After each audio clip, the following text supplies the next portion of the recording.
तेरी मोहब्बत की दुकान में यही सामान रखा है क्या? अरे डरो मत, डराओ मत,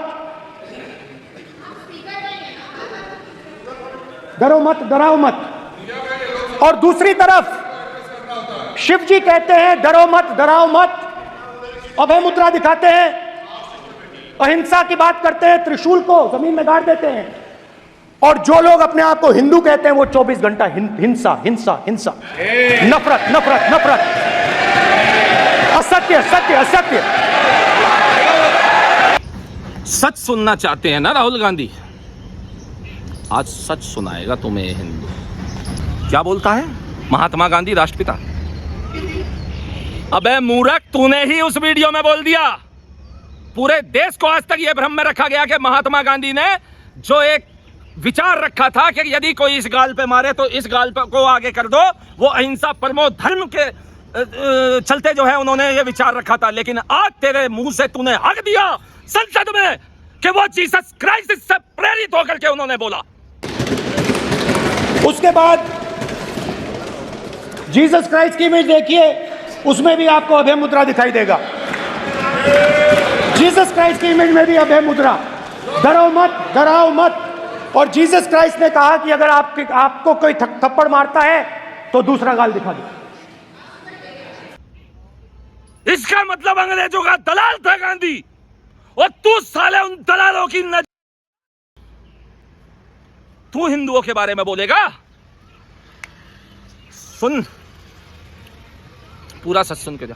राहुल गांधी, तू तो सपोला निकला है इस देश में, सपोला, जो कोबरा से भी गंदा जहर अपने अंदर लिए बैठा है, जिसका चेहरा है बड़ा मासूम लेकिन विष बहुत खतरनाक है, बहुत खतरनाक है इस देश के लिए।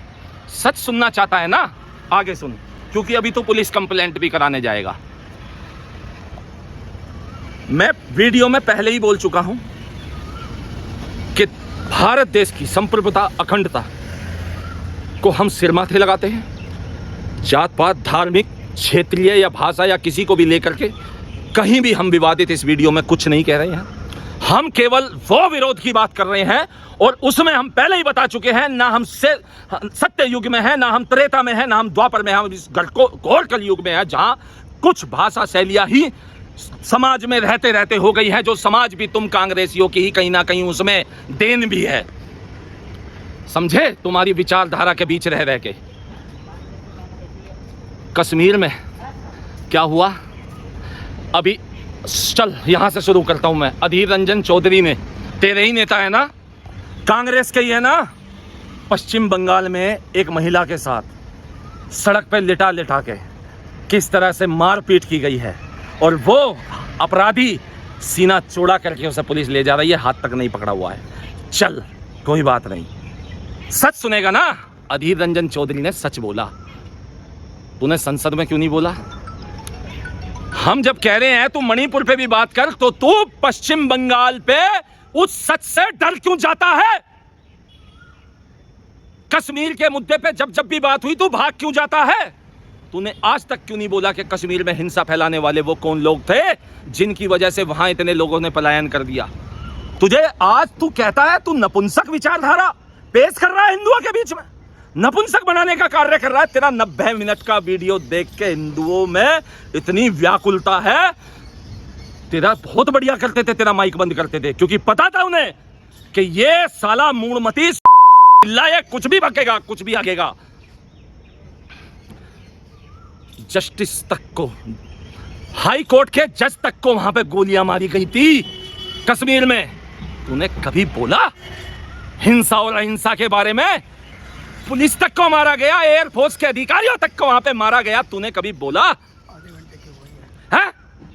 नहीं बोला होगा ना तूने। कैसे बोलेगा? क्योंकि जो सच तू जानना चाहता है ना बेटे, उसके लिए 56 इंच का सीना चाहिए। वो जो मोदी वहां पे बैठे थे और तेरी बात सुन के वो बड़े गंभीर चिंतन में पड़ गए, उनसे पूछ कि जब तुम बोलते हो उनकी मां के बारे में या उनके बारे में, खूब बोल, जनता को फर्क नहीं पड़ता, खूब बोल। तू है उन्हें सुरक्षा देने के लिए सुरक्षा कर्मी। मोदी को मार देंगे, ये कर देंगे, वो कर देंगे, लाठी लेके युवक मार देंगे। वो जिनके दिलों में जगह बनाए है ना, वो है, और वो तू नहीं मिटा सकता। तूने राहुल गांधी, तूने कभी सच नहीं स्वीकारा। हम कोई बात ही नहीं कर रहे हैं आज कोई तू यूं कहे कि ये हिंदूवादी हैं, और अगर तू इस वस्त्र को फिर से अपमानित करना चाहता हो तो कर, क्योंकि तेरे अंदर का जानवर आज हम देख चुके हैं। आज तक तूने कश्मीर में पत्थरबाजियों के बारे में कुछ नहीं बोला। पाकिस्तान से पीड़ित और शोषित हिंदू वहां से आ गए, कुछ नहीं बोला है। ये मेरी प्रशासन से एक गुहार है, एक अपील है कि इस देश में कोई ऐसा कानून नहीं है। यहां पसीज जाता है दिल कि संसद में खड़ा होकर कोई फिलिस्तीन बोल देता है, और कोई आज हमें ही टारगेट बना देता है। हम इतने लोगों को वो टारगेट बना देता है, और हमें नपुंसकता का पाठ पढ़ाता है, और कानून को भी विवश करके रख रखा है। क्यों? इनके लिए कोई कानून नहीं है।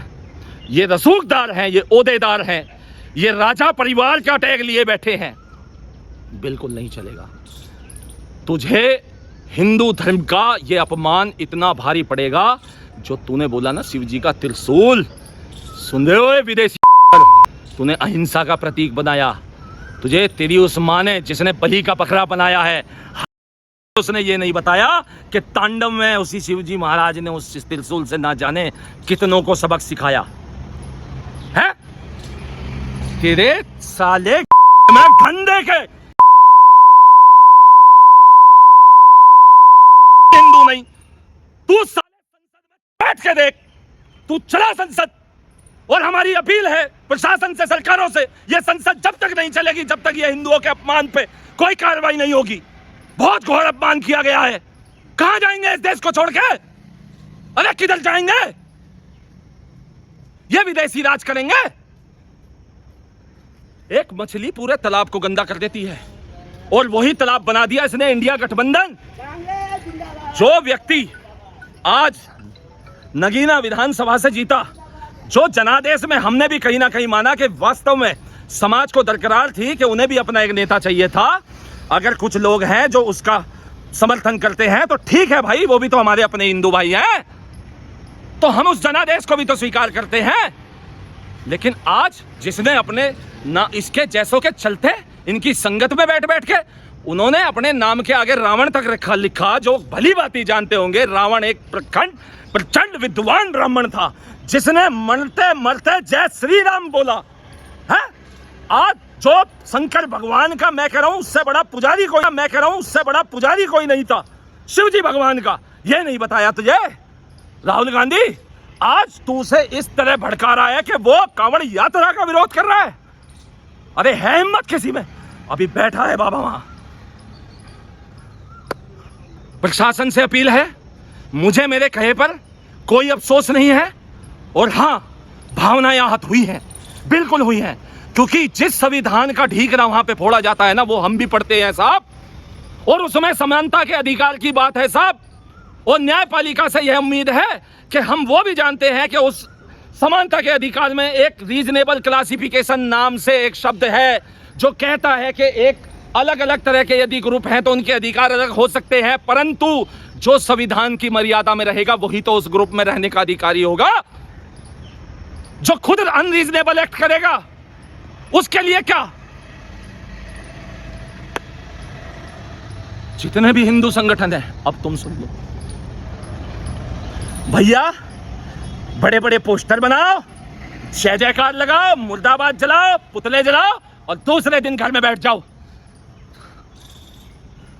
आज तक हिंदुओं पे इतना बड़ा आघात किसी ने नहीं किया है, संसद भवन से सामूहिक रूप में नहीं किया है, जो इस राहुल गांधी ने किया है।